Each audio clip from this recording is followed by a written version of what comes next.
have a liftoff. If you could make a phone call to the 20-year-old Chris, what would you tell him? I think what might have been worthwhile to explain to myself at 20 is to recognize that every single person you meet is struggling. I didn't know that then. You tend to see other people as completely formed individuals. I still do sometimes. But to recognize that everybody you meet, every single one of them, no matter how expensive their suit is or how serious their expression is, they are looking for significance. They are trying to do the best they can, and they fail regularly. And they're within their own particular battle of their own life.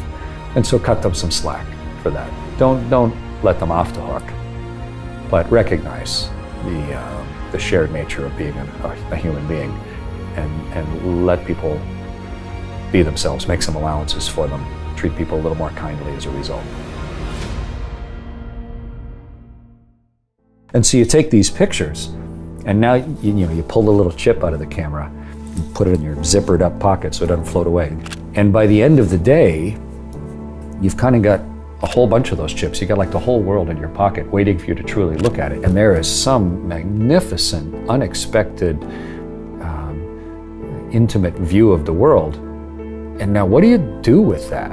And the beauty now of the space station and social media is that I could just go and honestly write what I was thinking and hit send, and then just turn it loose to anybody who might also be curious about the world.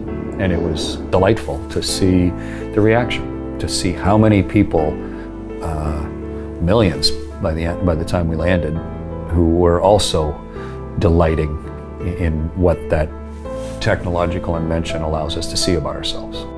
Hopefully we're all students of the human condition, whether we mean to be or not. And as we get a little older, we gain a little perspective. I think what we're truly getting at is a collective understanding of where we are and what it means. And the where we are is the part that we can share the best. What it means is an individual choice. But the more people you meet, the more you understand what battles people are fighting, the more you see the commonality of the human experience itself. But then the real question, of course, is if you do feel that maybe something has enlightened you a little bit, or if you've had a thought that most people have not, do you just have a secret smile, or do you try and maybe share it with someone you love, or write it down, or take a picture? And I think shared understanding is what empowers us more than anything. To try and actually see the world in its totality, it's virtually impossible. Maybe we can see a documentary program, or we can read a travel book, or we can look at a coffee table book, or we'll get on an airplane and go somewhere else, and you start to piece together some of the threads of the fabric that is our actual planet. But I've been lucky enough to take sort of the best of our transportation technology that we've ever invented, and to get on board a ship and go around the world in 92 minutes, to go around the world 100 times, and then 1,000 times. And not just going around the world, but around the world 16 times a day where it turns underneath you. So every circumnavigation is like another voyage of discovery. And the angle between you and the sun and the world, because of your speed, is constantly changing. And the seasons are changing. I went from one side of the sun to the other, right across the solar system while I was on the space station, right around it. So you saw winter and summer swap ends on the world. And so each time around, you see the world slightly more for what it is, more clearly. And somewhere along the way, in one of those thousands of orbits, I think you fundamentally, I don't know if it's shift or deepen or both, but you start to see the world as what it actually is. I feel hugely privileged to have, without anybody telling me what to think, and without any filters in the way, to actually have seen the whole world over and over and over again until it seeped into me permanently. And it doesn't necessarily give me any outlandish insight or any outlandish imperative to change the world, but I think it does give me a perspective that I feel compelled to try and share, to try and let as many other people. I was there on behalf of a lot of people. You know, it took a lot of lucre to build that rocket ship and accelerate my body to 8 kilometers a second and let me stay there. And so I feel a responsibility to do my best to let other people see what's beyond their room based on the things that I've seen. As you mentioned at the outset, I flew on the space shuttle twice. Once to go help build the Russian space station Mir, and then on my second flight to go help build the International Space Station and do spacewalks. But on my third flight, you know, this wasn't just a week or two on board the space shuttle. This was launch as the pilot or the Bort engineer of the Soyuz, and then stay in space for almost half a year. And it's not to belittle those initial shuttle flights. They were magnificent and hugely instructive to me. But I count myself hugely lucky to, at the end of all that, to have had a chance to go live off the planet for 5 months, to be asked to command the spaceship. So that level of seriousness and responsibility, but also just the richness of what comes along with that experience itself. You can read about a spacewalk or watch a movie of a spacewalk and you sort of get a sense of it. And then when you're on board a spaceship and you're floating weightless by the window, especially we have one bulging window, the cupola, so you can almost freely look around in 180 degrees, you get some sense of where you actually are.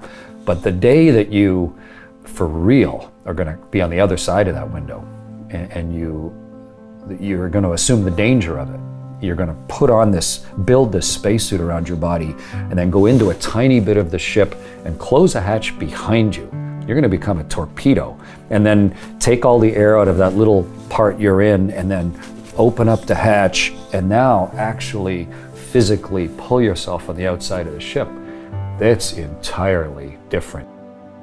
Spent my whole life visualizing it, dreaming about it, talking to guys who'd done it, and then training in virtual reality, training underwater. But suddenly, the part of your body that's in the sun is plus 150 Celsius, and you feel the searing heat of that. And the part of you that's in the shade is minus 140 Celsius. And so when your legs touch the fabric of the inflated suit, it's like growing up on a farm with super cold metal on a stovepipe, and you don't want to let it touch your skin because it's so searingly cold. And you feel the environment that you're in, and the world is silently, you can see an entire face of the whole planet right across a continent, and it's right there beside you, and it's silently turning, and the whole universe is right here, and you're in the middle holding on with one hand. It's extremely visceral and physical and personal and intimate to be in the world that way. I've been hugely lucky, and I think we collectively are more liable to make good decisions for ourselves and for where we live, the more clearly we can see the whole thing as one place.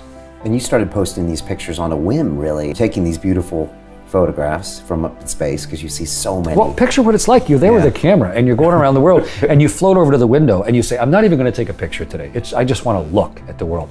And you're looking at something, you go, holy, and you got to grab the camera because your emotions are trapped behind you. You can't keep up. And you go, I got to take a picture of this so I can look at it later. Responsibility that comes with being trusted with being an astronaut, I think. It's been delightful to see the effect of it. I mean, I took, I think, 45,000 pictures over my 3 space flights.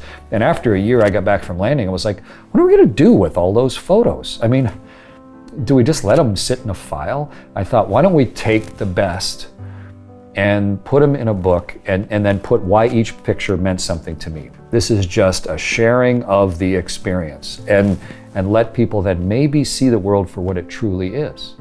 Or at least a slightly clearer view or a more complete perspective.